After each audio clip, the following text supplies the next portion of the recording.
नमस्कार, मैं हूं नीरज बाली और आप देख रहे हैं दैनिक सवेरा टीवी। इस समय हम मौजूद हैं कांगड़ा के फतेहपुर विधानसभा क्षेत्र में, जहां पर हम बातचीत करेंगे भारतीय मजदूर संघ के उपाध्यक्ष राणा जी से। राणा जी, सबसे पहले दैनिक सवेरा में आपका स्वागत है। धन्यवाद जी। राणा जी, जिस तरह से मजदूर संघ को आपके उपाध्यक्ष हैं आप, तो मजदूरों को लेकर आपकी पार्टी ने खास तौर पर आपने क्या किया है यहाँ पर? भारतीय मजदूर संघ कोई पार्टी नहीं है। भारतीय मजदूर संघ हिंदुस्तान का सबसे बड़ा एक श्रमिक संगठन है। बीजेपी के साथ संबंधित है ना? भारतीय मजदूर संघ बीजेपी के साथ भी संबंधित नहीं है। ये राष्ट्रीय स्वयंसेवक संघ की शाखाएं हैं सारी, और अलग अलग क्षेत्र में अलग अलग लोग काम कर रहे हैं। भारतीय मजदूर संघ हिंदुस्तान का सबसे बड़ा श्रमिक संगठन है। जहां हिंदुस्तान का सबसे बड़ा श्रमिक संगठन है, वहाँ हिमाचल प्रदेश में भी सबसे बड़ा श्रमिक संगठन है। मैं आपके आंदोलनों की बात कर रहा हूं कि आपने ऐसे कौन से आंदोलन किए हैं कि जनता आपको और ये जो आपका संघ है इसको पसंद करती है?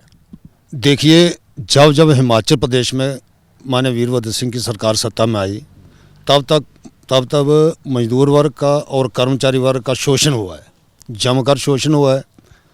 हमें आज भी याद है, जब पिछली बार प्रेम कुमार धूमल जी की सरकार थी और उससे पहले कांग्रेस की माननीय वीरभद्र सिंह जी की सरकार थी, तो 17 सितंबर 2007 को भारतीय मजदूर संघ ने शिमला के अंदर एक महामजदूर पंचायत का आयोजन किया था। और वहाँ पे जो निर्णय लिया गया था, वहाँ पे 3 केंद्र के अधिकारी और 2 प्रदेश के पूर्व अध्यक्ष, वहाँ पे जो निर्णय लिया गया था कि आज वक्त आ गया है कि इस वर्तमान सरकार जो मजदूर कर्मचारी विरोधी सरकार है, इसको उखाड़ फेंकने का निर्णय 17 सितंबर 2007 को लिया था। और कर्मचारी मजदूर वर्ग लगा और उस सरकार को बदल दिया। माननीय प्रेम कुमार धूमल जी की सरकार 2008 में सत्ता में आई, और सत्ता में आते ही जो उत्पीड़न हमारे कर्मचारियों का जो हुआ था, जगह जगह ट्रांसफरें कर दी थी, जो मजदूरों के मुद्दे थे, कर्मचारियों के मुद्दे थे, उन पर सब पे बात हुई। और मैं तो बधाई देना चाहता हूँ माननीय प्रेम कुमार धूमल जी को। वो जैसे ही सत्ता में आए तो मजदूरों की दिहाड़ी 75 रुपये थी, और उन्होंने 75 रुपये से बढ़ा के मजदूरों की दिहाड़ी 100 रुपये की घोषणा नहीं की। मुझे याद है 31 दिसंबर 2007 को जब हम सेक्रेटरीट में उनको बधाई देने के लिए, हमारे प्रदेश अध्यक्ष जी थे, हम बधाई देने के लिए गए थे, तो उन्होंने कहा कि कल मैं मजदूरों की दिहाड़ी बढ़ाने वाला हूँ। तो दूसरे दिन प्रेस कॉन्फ्रेंस करने से पहले उन्होंने नोटिफिकेशन निकाला, और मजदूरों की दिहाड़ी 1 जनवरी 2008 से 75 बढ़ाकर 100 रुपया उन्होंने की। उसके बाद 110, 120, 130, 5 वर्ष में उन्होंने 150 रुपया मजदूरों की दिहाड़ी की। आज प्रदेश की वर्तमान सरकार मजदूरों की दिहाड़ी महंगाई के हिसाब से, अगर पिछले से भी जाना हो तो कम से कम मजदूर की दिहाड़ी 300 रुपया होनी चाहिए थी। तरह तरह के वायदे जब पिछले, लेकिन अभी कितनी है यहाँ पे दिहाड़ी? अभी जहाँ पे 180 रुपये है, केवल मात्र 30 रुपये, 4 वर्षों में 30 रुपये ही बढ़ा पाई है प्रदेश की सरकार। तो आपको क्या लगता है कहाँ विफल रह गई है जो मौजूदा सरकार है? मौजूदा सरकार ये कर्मचारी विरोधी सरकार है, नंबर 1। कर्मचारी विरोधी इसलिए है, जब हिमाचल प्रदेश में प्रेम कुमार धूमल जी की सरकार थी तो इन्होंने कर्मचारियों से ये वायदा किया था कि हम आपको ग्रेड पे 4914 2006 से देंगे। प्रेम कुमार धूमल जी ने 2009 से दिया। जब सरकार चली गई तो माननीय वीरभद्र सिंह जी ने उस फैसले को फाड़ दिया, और अक्टूबर 2012 से ग्रेड पे और 4914 कर्मचारियों को 2012 से दी। करोड़ों रुपया कर्मचारियों का हड़प किया गया, और कर्मचारियों के साथ बहुत बड़ा धोखा किया इस सरकार ने। जो वायदा करते थे कि हम 2006 से देंगे, इन्होंने अक्टूबर 2012 से दिया। तो आपने इन सभी मुद्दों को लेकर आपके क्या आंदोलन रहे फिर विपक्ष की, अगर मैं भूमिका की बात करूं तो? इसको लेके भारतीय मजदूर संघ ने कर्मचारियों की मांगों को लेके जगह जगह पर प्रदर्शन किए। शिमला के अंदर भी किया, और ब्लॉक स्तर पर भी, जिला स्तर पर भी बहुत बड़े, और बहुत जल्दी प्रदेश सरकार को घेरने के लिए एक शिमला के अंदर बहुत बड़ा प्रदर्शन करने हम जा रहे हैं। लेकिन आपने जिस तरह से बताया कि कुछ पहले भी आपने प्रदर्शन किए हैं, तो उसका कुछ नतीजा निकला है क्या? देखिए, मैं तो अगर मैं बोलूँगा तो ये लोग बोलेंगे ये झूठ बोल रहे हैं। प्रदेश की जनता ने जब माननीय वीरभद्र सिंह ने हिमाचल प्रदेश में जब पहला बजट पेश किया था, तो इन्होंने बजट के भाषण में ये कहा था कि हम आंगनवाड़ी वाले जो वर्करें हैं उनका मानदेय सरकार 50% बढ़ाने की घोषणा करती है। आज सरकार के 4.5 वर्ष हो गए हैं, वो केवल मात्र घोषणा तक ही सीमित रही है। आंगनवाड़ी वालों का एक नया पैसा वो सरकार नहीं बढ़ा सकी है। इससे सीधा साबित होता है कि ये सरकार जो बोलते क्या है और करते क्या है। तो आपको नहीं लगता कि कहीं ना कहीं जो मौजूदा सरकार है, अगर कांग्रेस की बात करूं, तो वो ये जो मजदूर लेवल के जो व्यक्ति हैं, लोग हैं, उनको नाराज़ कर रही है, निराश कर रही है? देखिए,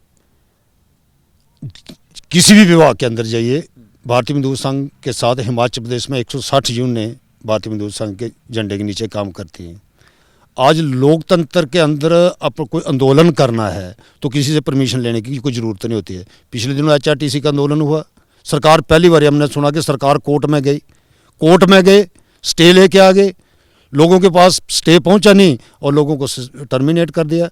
आज हमारे HRTC के प्रदेश के अध्यक्ष हैं श्री शंकर सिंह जी, उनको टर्मिनेट कर दिया। मैं तो उनको बधाई देना चाहता हूं, उनका मैं धन्यवाद करना चाहता हूं। जितने भी बाकी जो छुटवे ये नेता थे आदर्श यूनियनों के, उन्होंने सबने कोर्ट में जाके माफ़ी मांगी और उस व्यक्ति ने माफ़ी नहीं मांगी। इसका मतलब उसने ट्रेड यूनियन की इज्जत रखी। हर जो बंदा, कोई व्यक्ति, कोई नेता अगर कोई आवाज़ उठाता है तो उसकी आवाज़ को दबाने के लिए या तो उसको सस्पेंड कर दिया जाता है, या उसको टर्मिनेट कर दिया जाता है, या उसकी ट्रांसफ़र कर दी जाती है।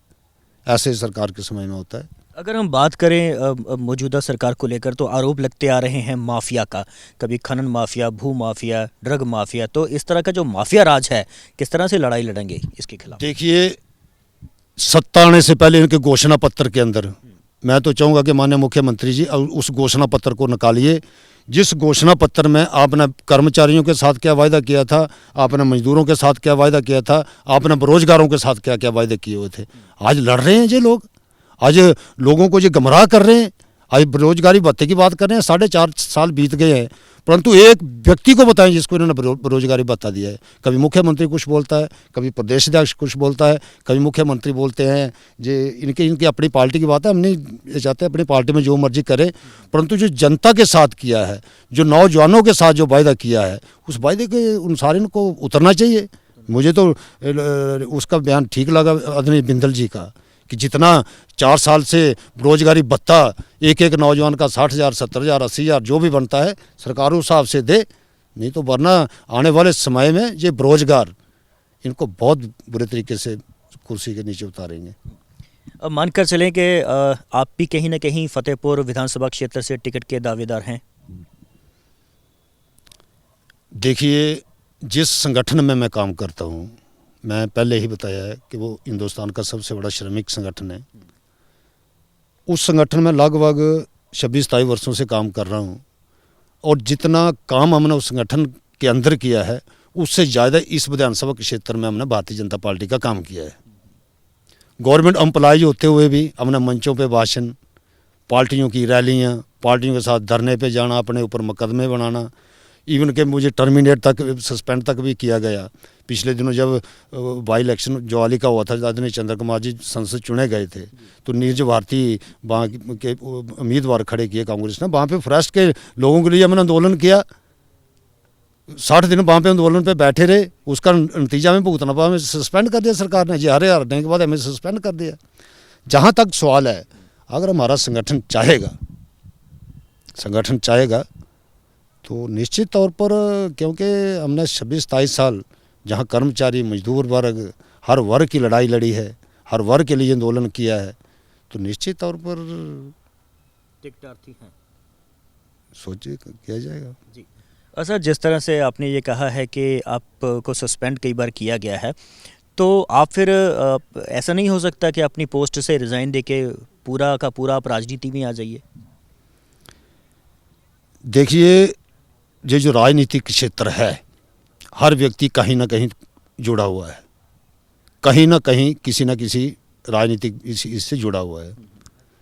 जहाँ तक मेरा सवाल है कि मैं इससे रिजाइन करूँ, रिजाइन करके राजनीति में आऊँ, हम अपनी नौकरी भी कर रहे हैं, हम कर्मचारी मजदूर वर्ग की लड़ाई भी लड़ रहे हैं, और जब समय आता तो राजनीति भी करते हैं।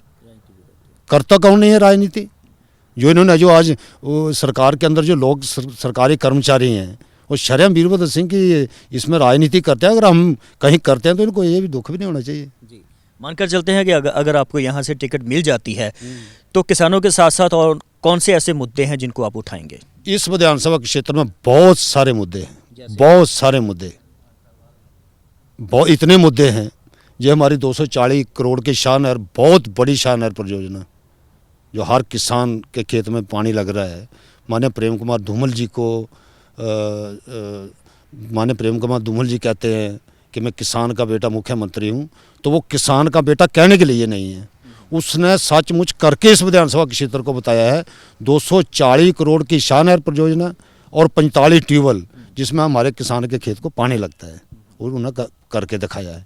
आगे बहुत सारे मुद्दे हैं, नौजवानों को रोजगार कैसे देना है, आगे विकास की गति को आगे तेज कैसे बढ़ाना है, ऐसे बहुत सारे मुद्दे हैं हमारे ध्यान में। और निश्चित तौर पर हिमाचल प्रदेश में इस बार प्रेम कुमार धूमल के नेतृत्व में सरकार बनेगी और छोटे मोटे जो भी काम हैं सारे होंगे।